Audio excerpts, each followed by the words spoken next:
নমস্কার শ্রোতা বন্ধুগণ, ভিন্ন স্বাদের গল্পের সমাহার চ্যানেলে আপনাদের সবাইকে স্বাগত জানাচ্ছি। আজ নতুন একটি দিনে আবারও নতুন একটি হাসির গল্প নিয়ে হাজির হয়ে গেছি।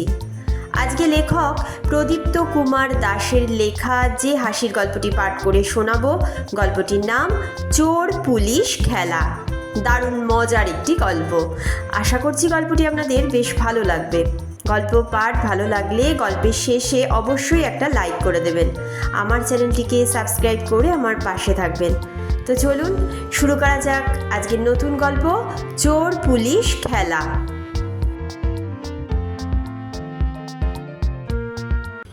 নিধু কামারের ভদ্রাসন কামারপাড়ায়। বটি কাটারি তৈরি করে তার যত না রোজগার হতো, তার চেয়ে বেশি রোজগার হতো চোরেদের শীতকাঠি তৈরি করে।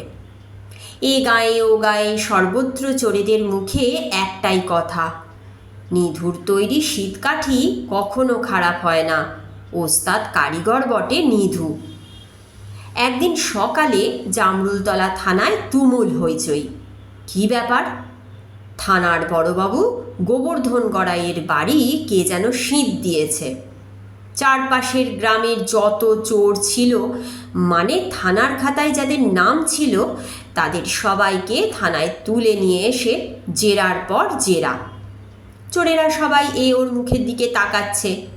ভাবখানা এমন যেন চোরের এত সাহস, বড়বাবুর বাড়িতে চুরি। সকলেই জিভ কেটে তাদের গুরুর দিব্যি দিয়ে বলল, হুজুর, এত সাহস আমাদের কারো নেই যে আপনার বাড়ি শীত দিই। থানার মেজবাবু গুরুপদ গুপ্ত বলল, স্যার, আমার পদবী গুপ্ত। কী করে গুপ্ত কথা বের করতে হয় তা আমি জানি। বলুন তো, শুরু করি। কি করতে চাও তুমি? বড়বাবু গোবর্ধন গড়াই বললেন। বলেন তো, অ্যাকশন শুরু করি, কম্বল ধোলাই। গুরুপদর সাব জবাব। বড়বাবু গিন্নির চাপে গুরুমন্ত্র নিয়েছেন। গুরুদেব উপদেশ দিয়েছেন, বাবা, হিংসে করবে না, সৎভাবে জীবনযাপন করো। কিন্তু বাবা, আমার যা কাজ তাতে অহিংস থাকা প্রায় অসম্ভব।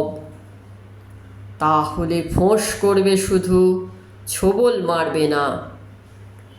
গুরুদেবের কথা মনে পড়তেই চেয়ারে বসে বড়বাবু হুকুম করলেন, চৌবে, কম্বল লেয়াও। চৌবে থানার কনস্টেবল, গ্রামের লোকজন বলে সিপাইজি।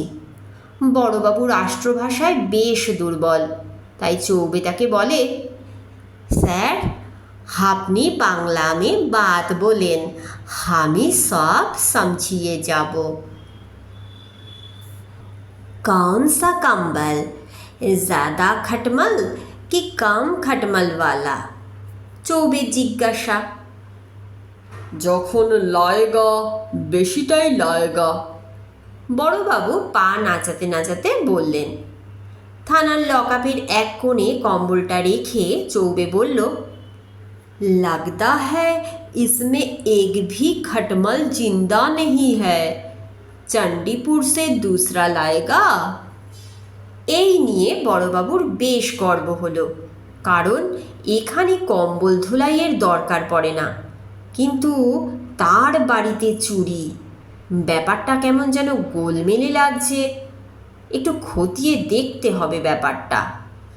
প্রমাণের অভাবে চোরদের ছেড়ে দেওয়া হলো। পাশের চণ্ডীপুর থানার চেহারাটা একটু অন্যরকম। গ্রামবাসীরা প্রায় ছিঁচকে চুরির অভিযোগ জানায় থানায়, কিন্তু চুরির মাল উদ্ধার হয় না। এই নিয়ে জামরুলতলা থানার বড়বাবু মনে মনে গর্ব অনুভব করেন। দেখুক সকলে কেমন করে এলাকায় শান্তি বজায় রাখতে হয়। আরে বাবা, আমি হলাম সাহেবের হাতে গড়া। এখনকার ছেলে ছোকরাদের কেবল বই পড়া বিদ্যে। পুলিশগিরি কি বই পড়ে হয় রে বাবা? সিনিয়রদের বাড়িতে ডেকে ভালো মন্দ খেতে খেতে কেস নিয়ে আলোচনা করতে হয়, তবে না সমাধান সূত্র পাওয়া যায়। ভালো মন্দ খাবারের কথা মনে পড়তেই গুরুদেবের কথা মনে পড়ল। তিনি লোভ করতে বারণ করেছেন। চেয়ারে বসেই হুকুম পারলেন, চৌবে, আমি আহ্নিক করতে বাড়ি যাতা, কেউ এলে বসিয়ে রাখেগা, 1 घंटा बाद में आएगा। লেকিন কম্বল ধুলাই কা ক্যা হোগা? চৌবে জিজ্ঞাসা করল। बाद में चिंता करेगा। বড়বাবু জুতোর ফিতে বাঁধতে বাঁধতে বললেন। মেজবাবু গুরুপদ থানার বাইরে চায়ের দোকানে রাজনীতি নিয়ে আলোচনা করছেন। গ্রামের লোকজন তাই মনোযোগ দিয়ে শুনছে। বড়বাবু চলে যাওয়ার পর চায়ের দোকানের হারান বলল, মেজবাবু, শুনছি বড়বাবুর বাড়ি চোরে শীত দিয়েছে, পুলিশের ঘরে চুরি, কি ব্যাপার বলুন তো? আমি কি করে জানবো? আমাকে জিজ্ঞেস করে শীত দেবে নাকি? পুলিশ দারোগাগিরি ওই রকম করে করলে হয়? অন্য রকম হতে হয়, বুঝলে হারান? চোর ডাকাতের জন্য অন্য মন্ত্র। দিক না আমার বাড়িতে শীত, দেখিয়ে দেব কেমন করে চোর ধরতে হয়। পরদিন সকালবেলা জামরুলতলা থানায় আবার হইচই। এবার চোর শীত দিয়েছে মেজবাবু গুরুপদর বাড়ি। উত্তেজিত মেজবাবু বড়বাবুকে বললেন, আমি ডায়েরি করছি, আপনি ডায়েরি নিন স্যার। বড়বাবু গুরুপদকে বোঝালেন, পুলিশের কাছে ডায়েরি করছে, তাও আবার একই থানায়। ব্যাপারটা কেমন দেখাবে বলো তো গুরুপদ? আপনাকে ডায়েরি নিতেই হবে। আচ্ছা বলো, কি কি চুরি গিয়েছে? নিন স্যার, লিখুন। কুয়ো থেকে জল তোলার বালতির দড়ি সমেত, একটা ধামা, শিঙি মাছ 2টো। শিঙি মাছ কেন? বড়বাবু চশমা কপালে তুলে বললেন, মেয়েটার পেট খারাপ, সেই জন্য এনেছিলাম। নিন লিখুন। বলো। একটা মগ, 2টো গামছা। আপনি বললেই সব কটাকে ধরে আনি চৌবেকে নিয়ে গিয়ে। গ্রামের থানা তাই সাইকেলই ভরসা, কিন্তু চৌবের যা চেহারা, তাতে তার পক্ষে সাইকেলে চড়া অসম্ভব। বাইরের রোদ দেখে চৌবে বলল, मेजबाबू, रात को हम चोर के घर जाएगा और पकड़ के थाने में लाके बहुत पिटाई करेगा, फिर अपना चोरी का माल सब कुछ मिल जाएगा। আমাদের জন্য সব চোর বসে থাকবে, গেলেই হাত বাড়িয়ে দেবে, যত সব কুঁড়ের দল। গুরুপদ খেঁকিয়ে বলে উঠল, চৌবে, নিধু কামারের বাড়ি। গুরুপদ বলল, আপনি ঠিক বলিয়েছেন, निधु को थाना में लाके पिटाई करने से चोरी का माल निकाल जाएगा।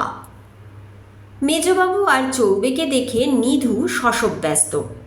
চৌকি এগিয়ে দিয়ে বলল, বসুন বসুন বাবু, ওরে ডাব পেরে আন, পান সাজতে বল। চৌবেকে দেখে বলল, আপনিও বসুন আজ্ঞে।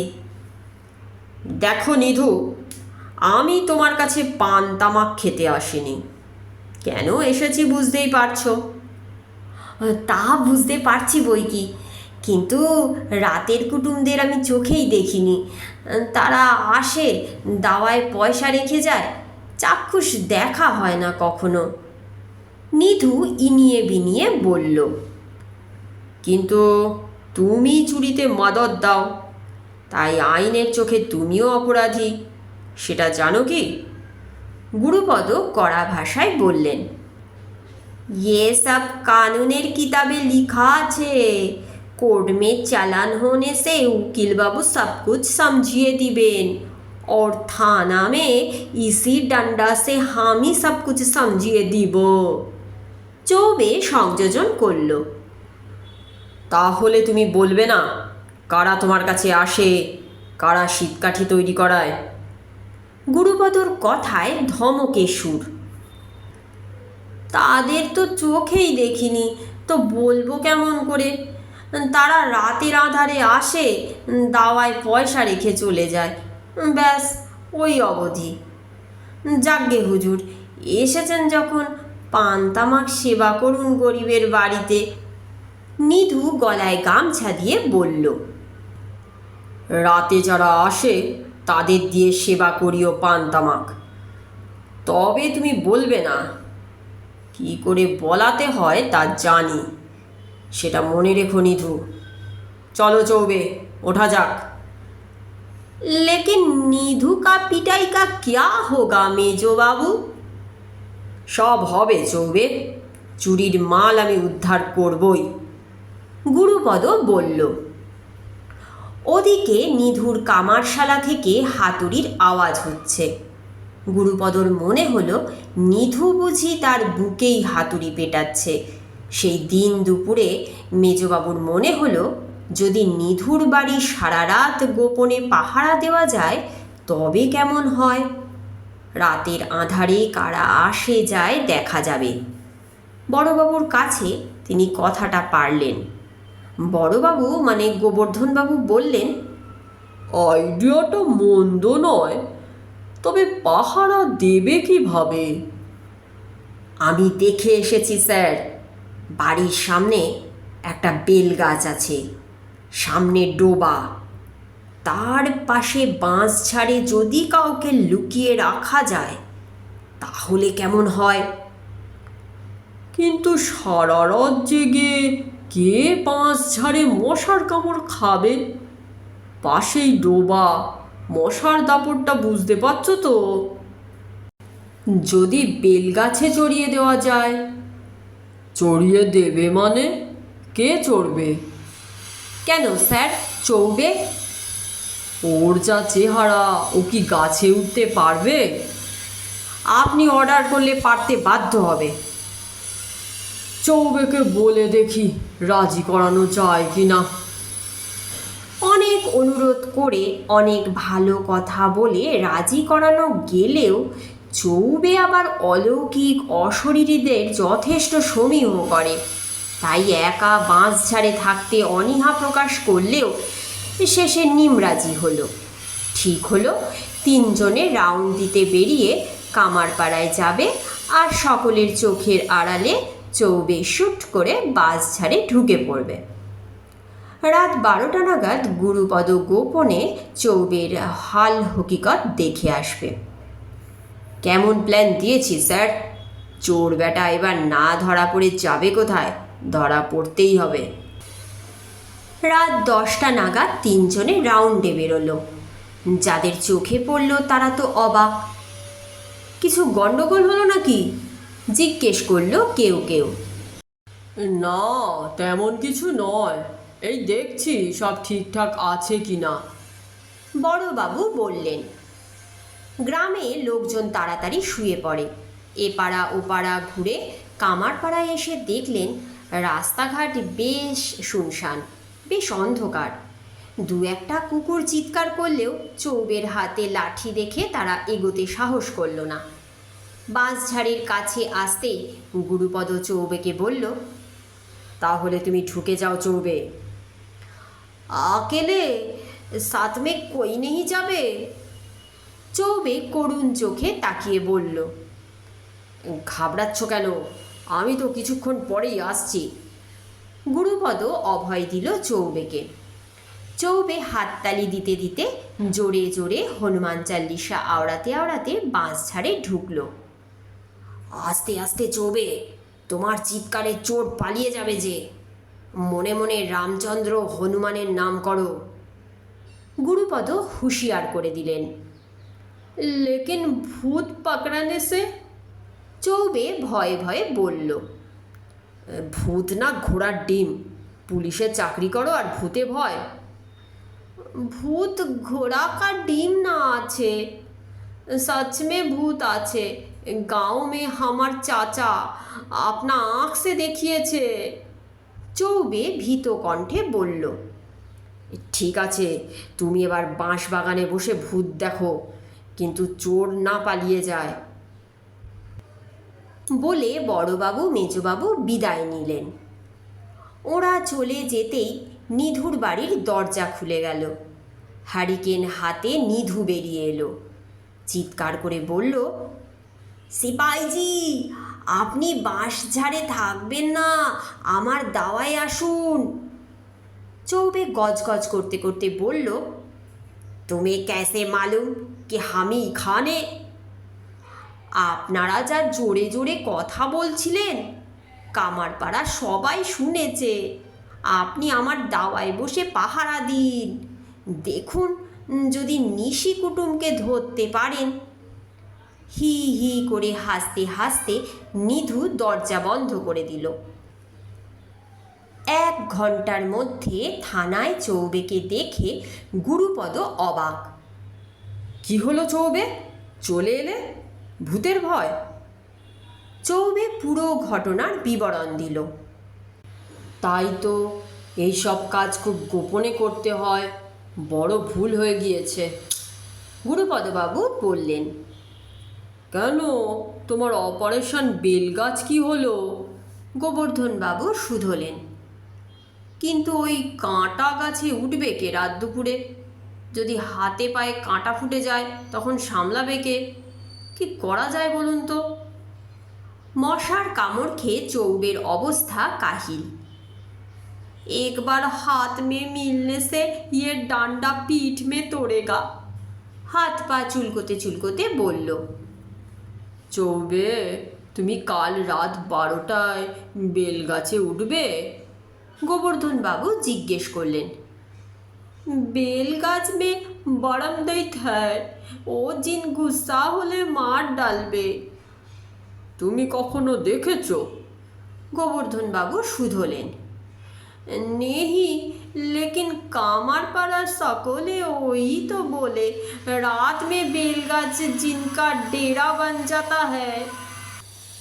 তাহলেই বুঝে দেখুন স্যার, ভূতের ভয় দেখিয়ে নিধু আমাদের দূরে রাখতে চায়। এ তো সোজা হিসেব 2 এ 2 4। সুতরাং নিধুর কাছেই চাবিকাঠি। সুতরাং কাল অপারেশন বেলগাছ। গুরুপদ টেবিল চাপড়ে বলল, মুখে যতই বলুন না কেন অপারেশন বেলগাছ, বিশেষত রাতের বেলা খুব সুবিধের হবে না বুঝতে পারা গেল। ভেবে চিনতে গুরুপদ বড়বাবুকে বলল, স্যার, যদি সাব ডিভিশন থেকে ফোর্স চাওয়া যায়? ফোর্স নিয়ে কি করবে? বড়বাবু চোখ কপালে তুলে বললেন, কেন স্যার, রাতের অন্ধকারে পুরো কামারপাড়া ঘিরে ফেলব, তখন চোর বেটা পালিয়ে যাবে কোথায়?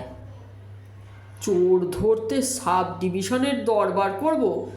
চাইলেই ফোর্স পাওয়া যায়, তাও আবার ছিঁচকে চোর ধরার জন্য? তোমার আমার দুজনের চাকরি যাবে, ওই সব চিন্তা ছাড়ো। তাহলে কি করব?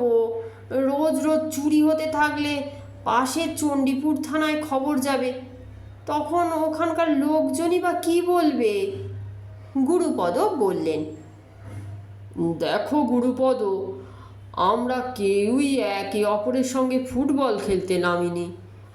এমন নয় যে আমরা পরস্পরের প্রতিদ্বন্দ্বী। সুতরাং অন্য কিছু ভাবো। গোবর্ধনবাবু গুরুপদকে বললেন, অন্যটা যে কি তাও মাথায় আসছে না। মনে হয় বেটা নিধু সব জানে, ওকে থানায় ডেকে ধমক ধমক দিলে সব কথা সুরসুর করে বেরিয়ে পড়বে। গুরুপদ বলল, কিন্তু শুধু সন্দেহের বশে কাউকে থানায় ডেকে ধমকানো ঠিক নয়। তাতে যাও বা খবর পাওয়া যেত তাও যাবে না, অন্যভাবে ভাবতে হবে, বুঝলে? গোবর্ধনবাবু সুচিন্তিত মত দিলেন। তাহলে উপায়টা কি? চোর চুরি করে যাবে আর আমরা বসে বসে দেখব? গুরুপদ হতাশ কণ্ঠে বলল, জনার্দনকে ডেকে পাঠাবো ভাবছি। গোবর্ধনবাবু হাই তুলে বললেন, ওটা তো মহা শয়তান। গুরুপদর কণ্ঠে উষ্রা। শয়তান হলেও কাজের লোক, চোখ কান খোলা, চারদিকে নজর থাকে, আর পুলিশের ইনফর্মার হিসাবে সন্দেহের তালিকায় পড়ে না। পাশের গ্রাম শিবচন্দ্রপুরে হরিনামের আসর বসেছে। জনার্দন ওখানেই আছে বলে শুনেছি। একটু খোঁজ লাগাও তো হারানকে দিয়ে, বলো আমি ডেকেছি। গোবর্ধন বাবু বললেন। হরিনাম শুনতে গিয়েছে না ছাই, ও শয়তানটা খোঁজ নিতে গিয়েছে কোন বাড়িতে লোকজন নেই। চোরেদের সঙ্গে ওর ওঠা বসা শুনেছি। তাদেরকেই হয়তো খবর দিতে গিয়েছে কার বাড়ি ফাঁকা করা যায়। গুরুপদর কথায় সন্দেহের আভাস। সুতরাং বুঝতেই পারছ, চোরেদের সঙ্গে যার নিত্য ওঠা বসা, তার কাছে চোরেদের হাল হকিকত পাবো না চায়ের দোকানের হারানের কাছে পাবো। সুতরাং যে পুজোর যে মন্ত্র, যাও দেখো জনার্দনকে পাও কি না। পরদিন সন্ধ্যাবেলায় গুটি গুটি পায়ে জনার্দন হাজির। বাবু, আমায় হুকুম করেছেন? তারপর জনার্দন, কেমন কাজকর্ম চলছে? গোবর্ধন বাবু জিজ্ঞেস করলেন। চলছে কই, আগের মতো নয়। কেন? লোকজন তো হরিনাম শুনতে গিয়েছে, সুতরাং অনেকের বাড়ি ফাঁকা, তো তার সঙ্গে ঘরও ফাঁকা হওয়ার কথা। তোমার বকরা কত পেলে? গোবর্ধন বাবু মুচকি হেসে বললেন। এক হাত জিভ কেটে জনার্দন বলল, হুজুর কি যে বলেন, তেমন কিছু হলে তো খবর পেতেন। লোকজন তো আপনার কাছেই আসতো। কিন্তু আমার আর গুরুপদর বাড়িতে তাদের হাত পড়েছে, সে খবর রাখো নিশ্চয়ই। গোবর্ধন বাবু বললেন। বলেন কি হুজুর, কে করলো এমন কাজ স্বয়ং পুলিশের বাড়িতে? একটু খোঁজ নিয়ে দেখতে হয়।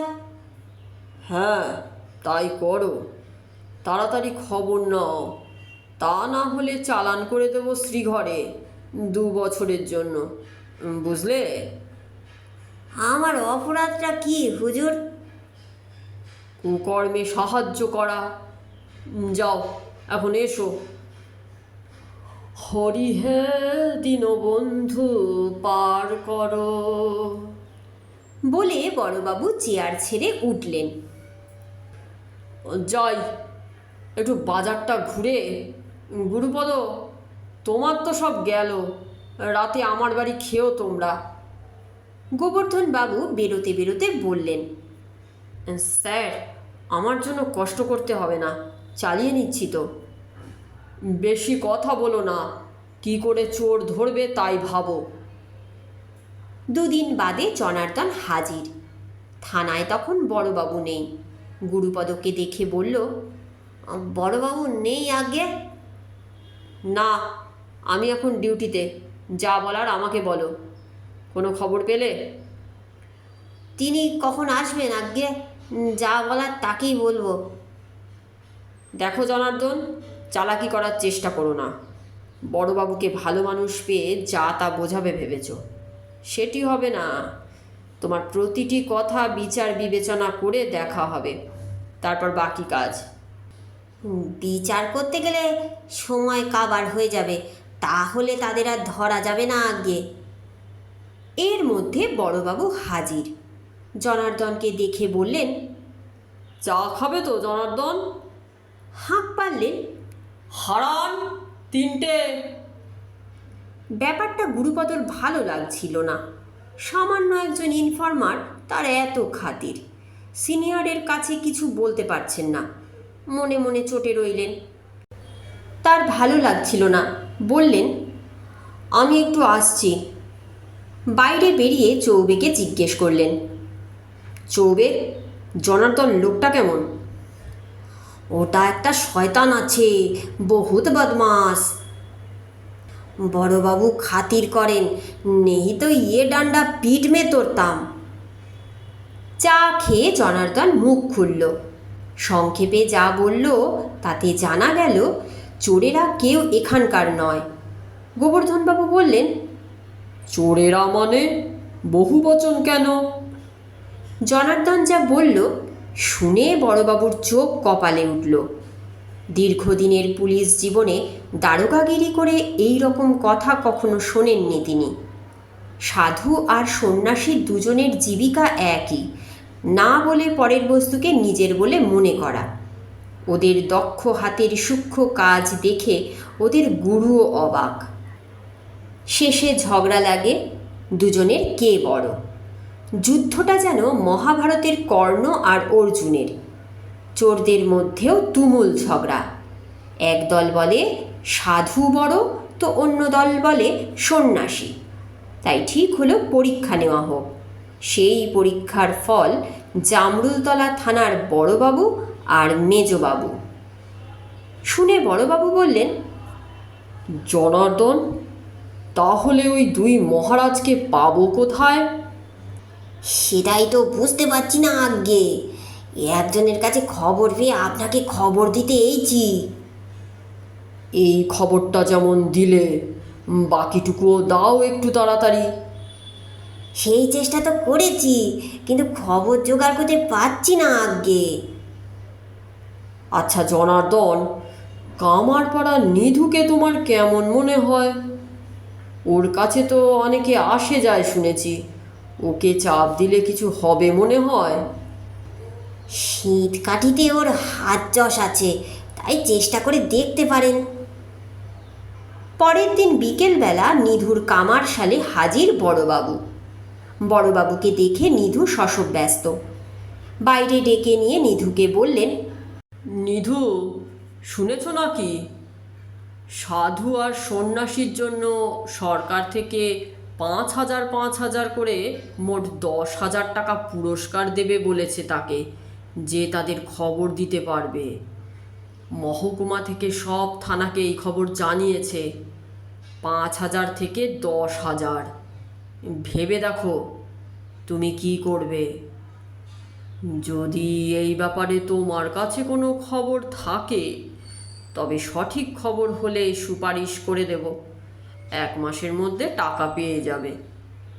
দেখো চিন্তা করে কি করবে।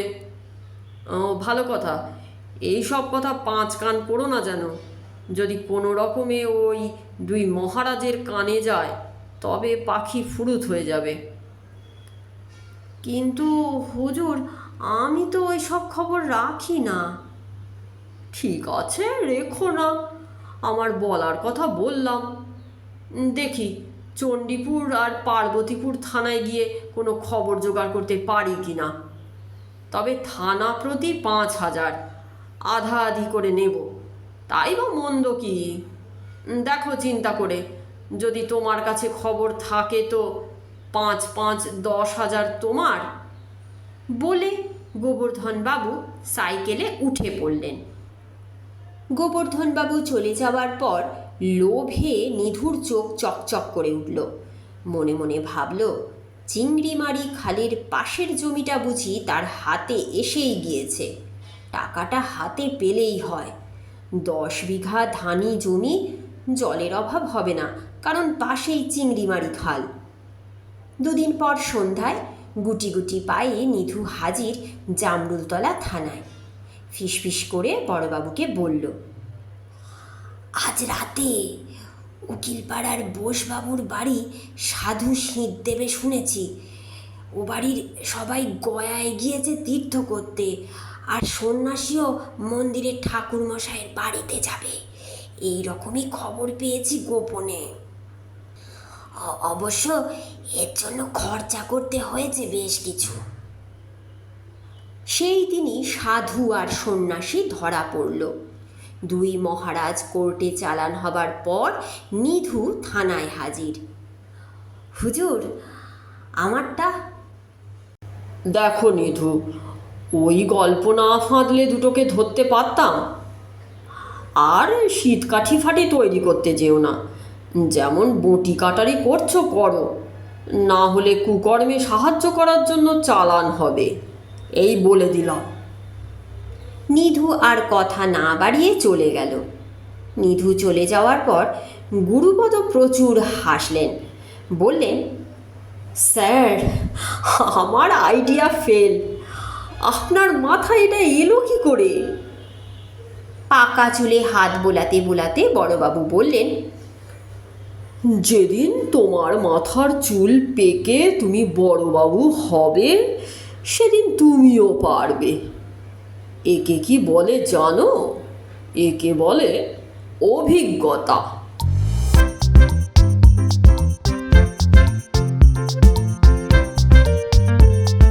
আজকের মতন গল্প পাঠ এখানেই শেষ হচ্ছে। গল্প পাঠ যদি এতটুকুও ভালো লেগে থাকে তবে অবশ্যই একটা লাইক করে দেবেন।